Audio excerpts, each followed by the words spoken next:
Hello. অন্যান্য দিনের থেকে আজকে একটু তাপমাত্রা কম। কয়দিন কয়দিন আগে প্রায় তাপমাত্রা দেখছি 37 ডিগ্রি, 38 ডিগ্রি, কখনো কোনো 39 ডিগ্রি উঠে গিয়েছিল। আজকে একটি বিশেষ দিন, সেটা হচ্ছে বিশ্ব পরিবেশ দিবস, 5ই জুন। আমরা এই পরিবেশের জন্য আমরা কি পদক্ষেপ নিয়েছি। আমরা পড়েছি যে গাছ লাগান, পরিবেশ বাঁচান। আপনি আমি নিজে কয়টি গাছ রোপণ করেছি বছরে, ঠিক আছে? তার উইকিপিডিয়া তথ্য মতে যে একটি গাছ বছরে প্রায় 12 থেকে 48 কেজি কার্বন ডাইঅক্সাইড শোষণ করে।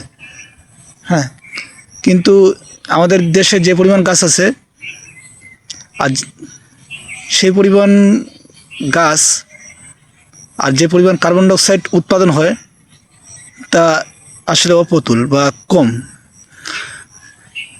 দেশে যে বৃহৎ শিল্পগোষ্ঠী, যে দেশে যে বৃহৎ শিল্পগোষ্ঠী বা শিল্পগুলো রয়েছে, তারা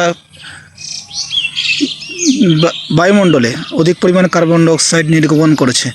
এই কার্বন ডাইঅক্সাইড বায়ুমণ্ডলে একটি স্তর রয়েছে, সেটি হচ্ছে ওজোন স্তর।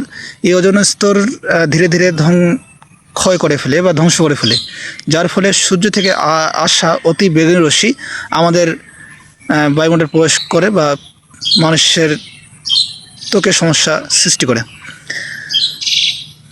এই একটি গেল কার্বন ডাইঅক্সাইড দিকে। আমরা যারা আছি, অর্থাৎ উত্তরবঙ্গে কিন্তু বনভূমি কম এই বরেণ্য অঞ্চলে।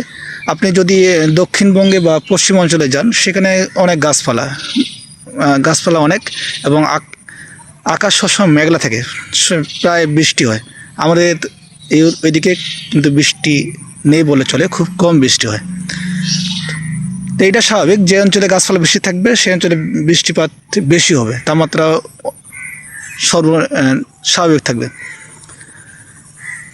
তো আজকের এই পরিবেশ দিবসের জন্য যে কী পদক্ষেপ নিতে পারি, হ্যাঁ, শুধু বলে যাচ্ছি যে গাছ লাগাবেন, তারপরে কার্বন ডাইঅক্সাইড নির্গমন করবেন, কিন্তু আপনি আমি নিজেকে পদক্ষেপ নিতে হবে। পদক্ষেপগুলো কী, যে নবায়নযোগ্য জ্বালানির উৎসর দিকে আমাদেরকে অনুসন্ধান করতে হবে, বা নবায়নযোগ্য জ্বালানির ব্যবহার বাড়াতে হবে। হ্যাঁ, টেকসই উন্নয়ন প্রযুক্তির ব্যবহার বাড়াতে হবে, বেশি করে গাছ লাগাতে হবে। অর্থাৎ যেখানে একটি গাছ কেটে ফেলা হয়েছে, সেখানে আরও 2 থেকে 3টি গাছ লাগাতে হবে। তো সব গাছ না, একটি গাছ হচ্ছে ইউক্যালিপটাস গাছ। এই গাছ কিন্তু মানে ভূমি থেকে ভূগর্ভস্থ অনেক পানি শোষণ করে। এই গাছ লাগাতে হবে না। যে গাছের উপকারিতা বেশি, সেই গাছ প্রচুর পরিমাণে রোপণ করতে হবে। আরেকটা হচ্ছে যে শিল্প কারখানায় এই কালো ধোঁয়া নির্গমনের জন্য ডিকার্বনাইজেশন প্রযুক্তির ব্যবহার বাড়াতে হবে।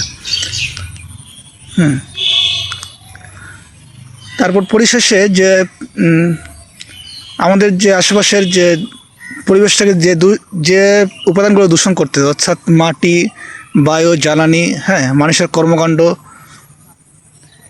এগুলোকে সচেতনার মাধ্যমে আমাদের উদ্যোগ নিতে হবে। হ্যাঁ, পাশাপাশি আপনি আমি সমাজ সংগঠন এই কাজের দিকে এগিয়ে আসতে হবে। এই ছিল আজকে পরিবেশ দিবস নিয়ে কথা বলা। ধন্যবাদ, ভালো থাকবেন।